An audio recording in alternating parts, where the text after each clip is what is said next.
Frank Watson and John Lowe here, and with KaPOOF.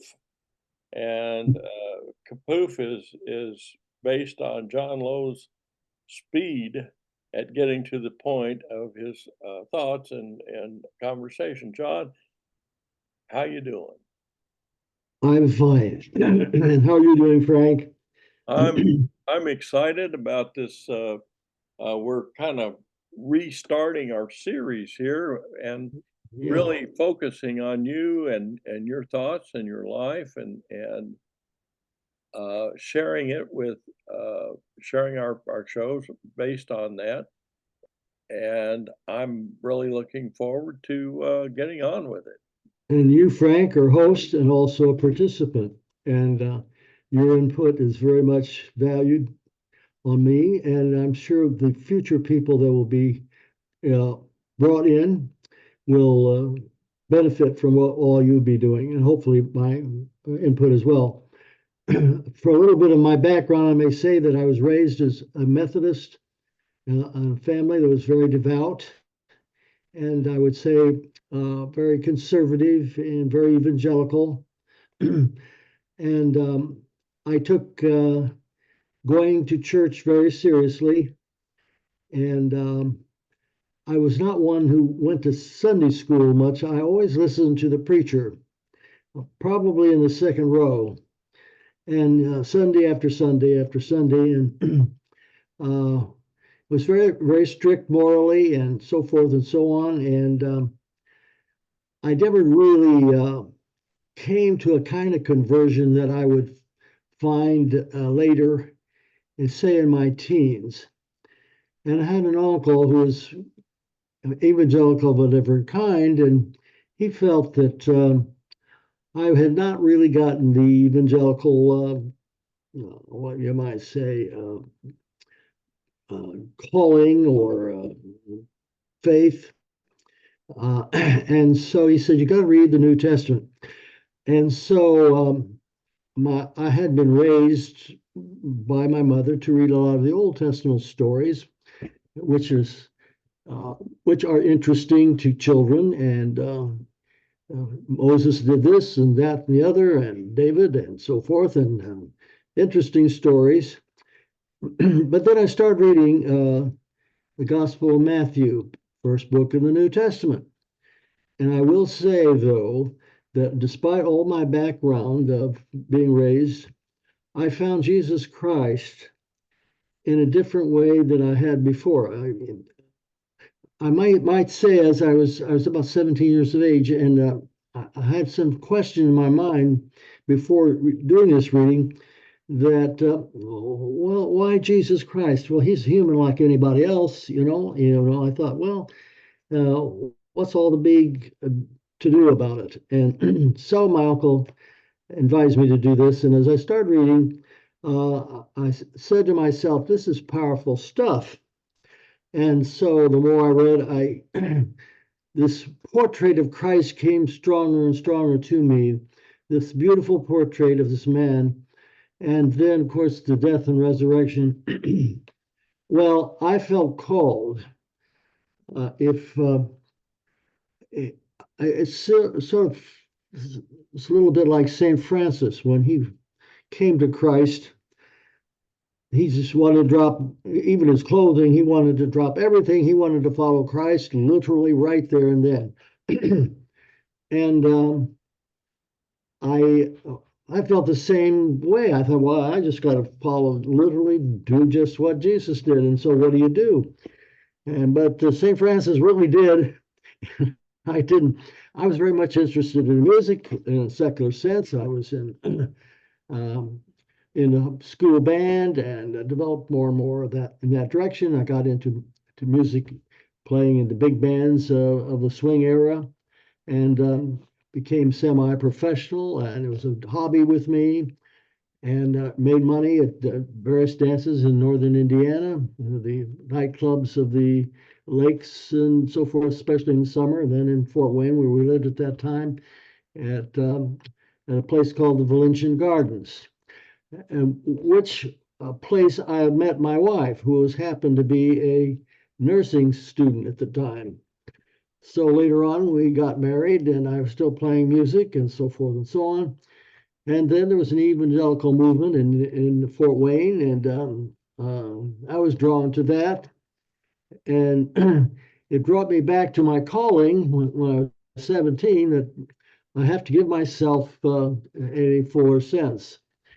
And so I started taking, there was a Bible college they had there in Fort Wayne, and I took Bible classes there, got some credits, and I always wanted to go to California. My parents went out there and visited for a few months, and so we went out there, and I just fell in love with that part of the country. And we had to come back because of my father's business. And then my wife and I, well, we'd like to go to California and live there and make our home. And so I had 2 years of college at Indiana University, and then ventured to California, she and I.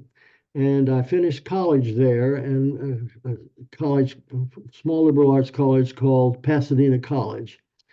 And then I also became influenced by a radio ministry of an Episcopal priest who was so outstanding and different from the evangelical sway that I was sort of uh, pulled into through the years there.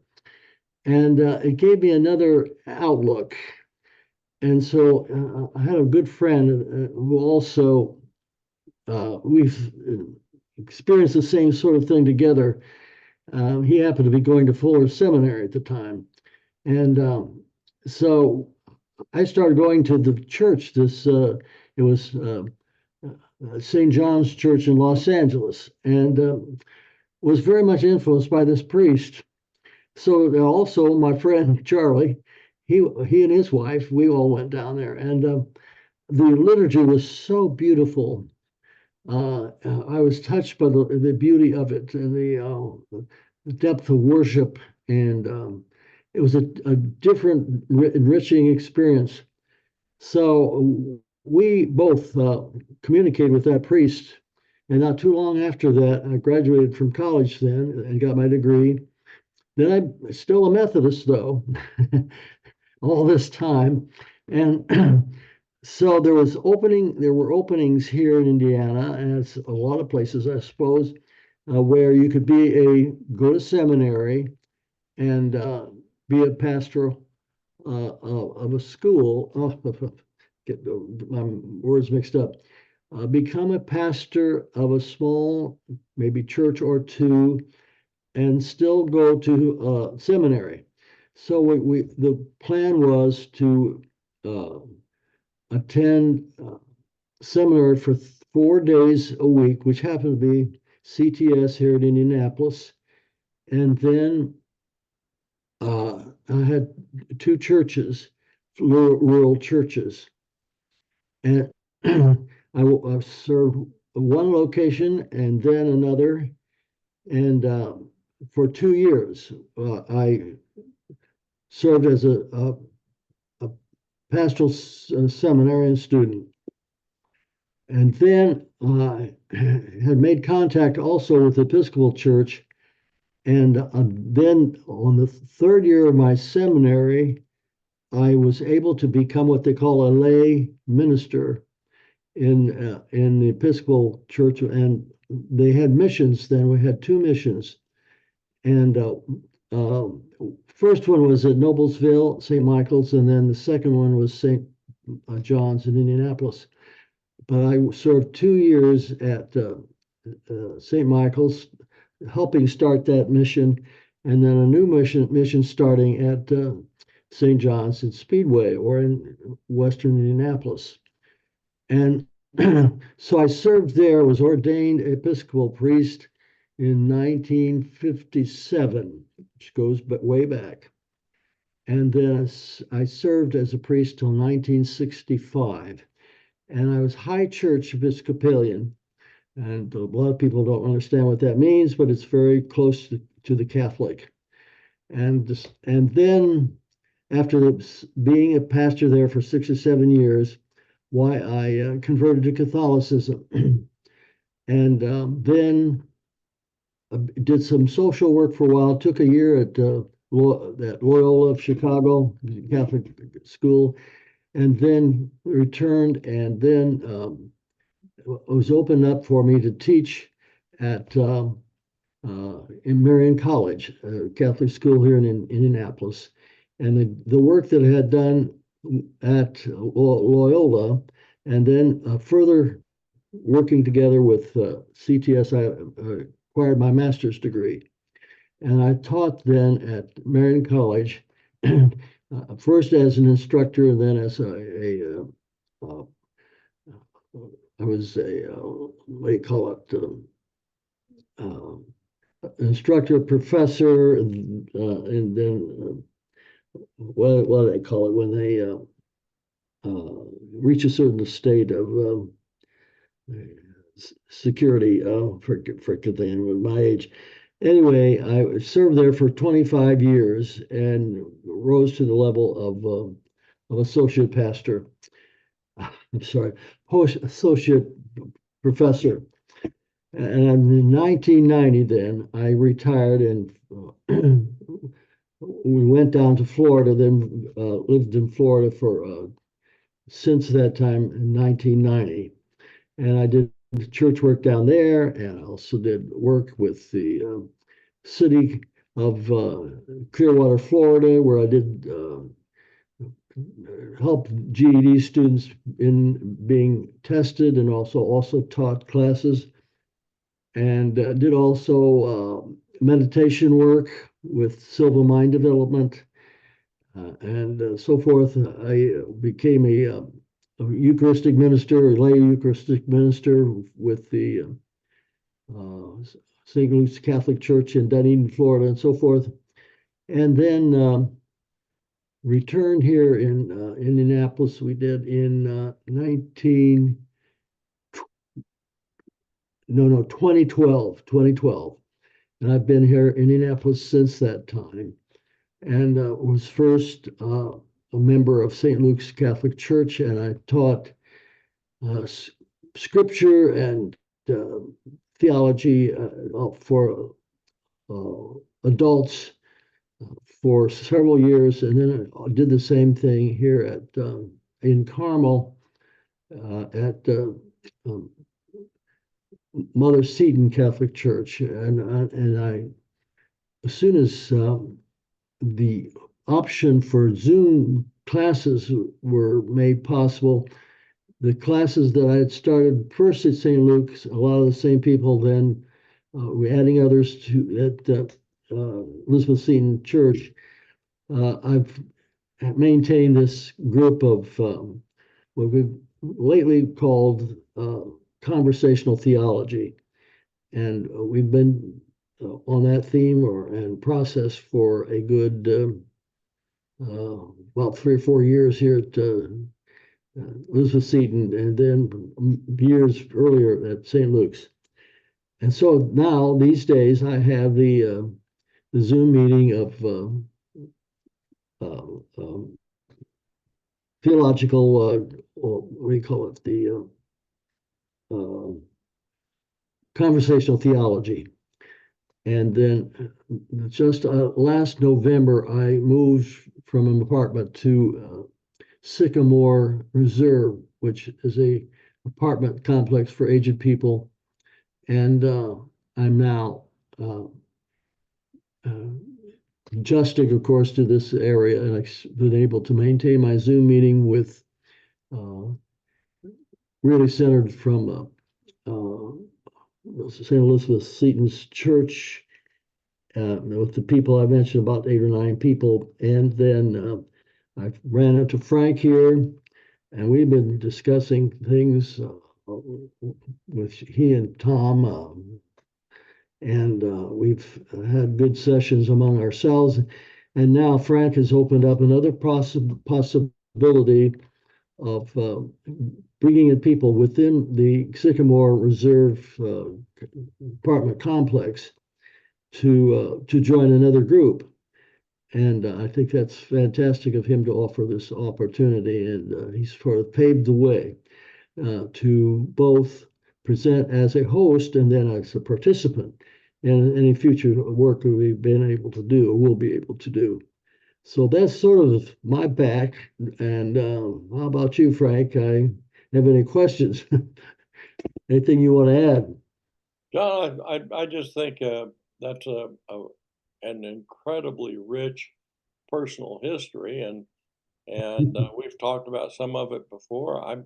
And each time there's things along the way that I want to know more about. Uh, and this is going to give me an opportunity to ask more questions of you. And one of the questions is, uh, you were married. When did your wife pass, John? About 9 years ago. 9 years ago. Yeah, yeah. And how did she take all of the changes in faith and profession that you went through? And what was her life like? What was Well, her name? she pretty much followed my leading, although she never did become Catholic, though. She was ended up as an Episcopalian. Though at the end she was open to it, though, but never did become a Catholic. But she was what you might call high church Episcopal. So, She she did. We did have a funeral though in the Catholic Church though, memorial uh, service for her and the family. did she work outside the home, or was she? She liked to work a lot out of the home. She was a wonderful mother, and but uh, she really liked to work out as a secretary, and for a while she actually worked for the museum here in Indianapolis in the in in various ways as let's say office person, and then she headed up the uh, purchasing of art objects out of the museum. She headed up that for a while What was until her name, John? Patricia, Patricia yeah, and her maiden name was Hoover, and she lived in Huntington, Indiana. Huntington. Okay, Hmm. Patricia That's Hoover. where her home was. Yeah. I I I know for myself, my wife Barbara McNamara, who just had her 89th birthday yesterday. Uh, we met. I was 32. She was 39. I had two children, and she had seven. Mm. And she has had a tremendous impact on my life. And she was one of the most productive people. She always supported me in my community work and through various illnesses, uh, and just is a tremendous person. And I, I I always have to stop and credit her when I talk about whatever I've done in life. Through the greatest part of my life, she has been there, supportive, and a very quiet and strong person on my side. So I just wanted to find it, just a little bit there. Um, and uh, I know several of my friends from Sycamore have had the experience of losing lives. I'm very fortunate that I still have Barbara with me, and I just don't know how I will deal with it if she passes before I do, because Mhm. she is so important. Yeah, yeah, sure. I will So, also say on my part that the YouTube presentations and the opportunities of podcasts on TV and the computer has opened up a whole different horizon for me intellectually. And I think, more intellectual and I hope deeper than I've ever been in my life because of the opportunities. When I was teaching, of course, when you uh, created a course, you had to go to the library and the card catalogs and encyclopedias, and then read here and read there. And then you had your conferences and faculty meetings and so forth and so on. And these days, all that is presented to you on the highest levels in debates and discussions, and so I find this so fascinating as I think a holy calling or a compulsion, I suppose, maybe in the worst sense of the word, but a calling that I really a passion that I can't get enough of at my age, and I want to add that too, that it's unusual for me. I have a young friend, a younger friend, Caleb Hawkins, who is a musician and who is also a person who does work for on a contract basis. He's got a business where he fixes like office machines or computers or a variety of things. And he's a couple of times has worked on his car, and whenever he needs information, he goes to YouTube. He goes Yes. to YouTube for music, to learn music and get acquainted with musicians. He goes to YouTube if he's got to work on his car. If he's got a machine that he's got to fix, he can go to YouTube. It's amazing what's available. And any definition you want to find, go to Google. There Yes, it is.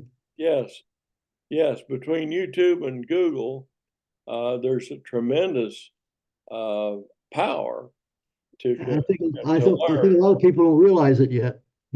Yeah, I think we're just scratching the surface of the of what's available in the digital world.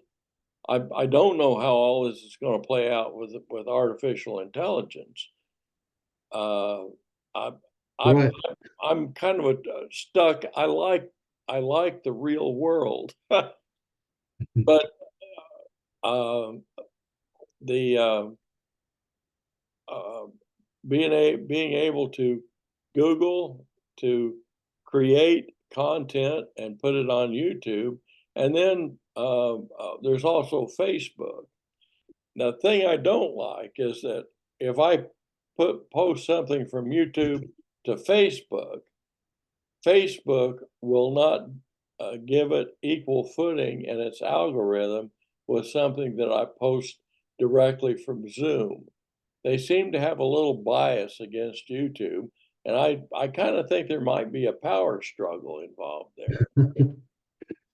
Well, years ago, I did work with life. What's the word you used? Can't even think of it. My age, I have problems with words. Um, what was the word? The other word you used besides what was it? Digital, No, the other one. The when you record um, uh, life. What was it? Uh, well, anyway, I worked with that system for a while, and they were raising questions I thought were religious and philosophical and so forth. And I would make a certain point, and then someone would answer, and as if that there was some kind of editing going on between our conversation.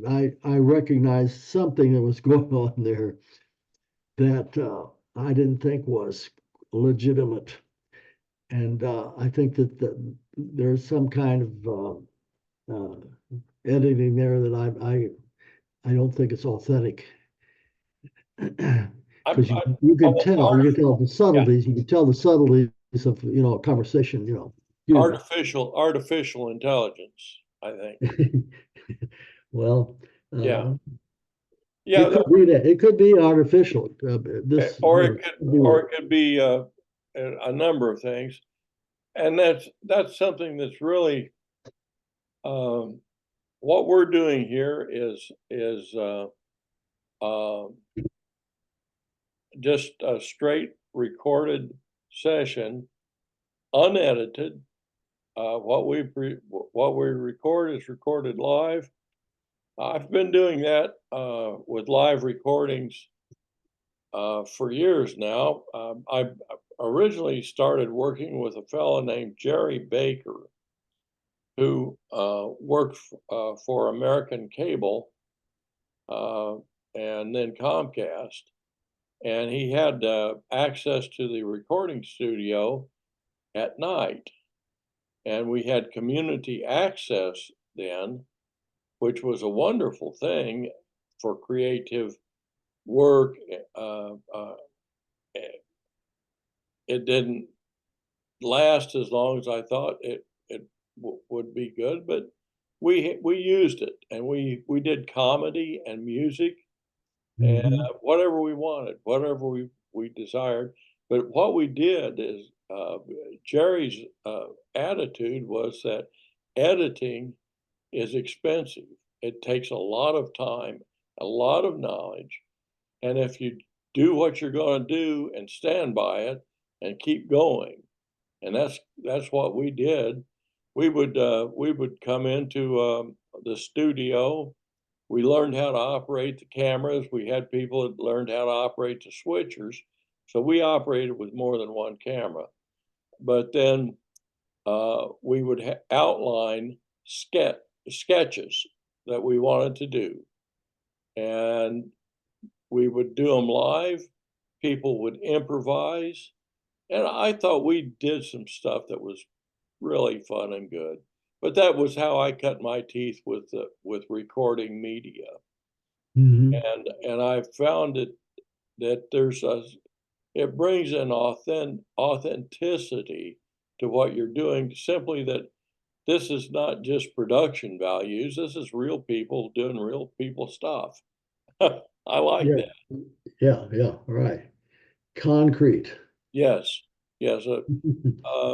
We can imagine and what we want to imagine. We can share what we imagine, but we share it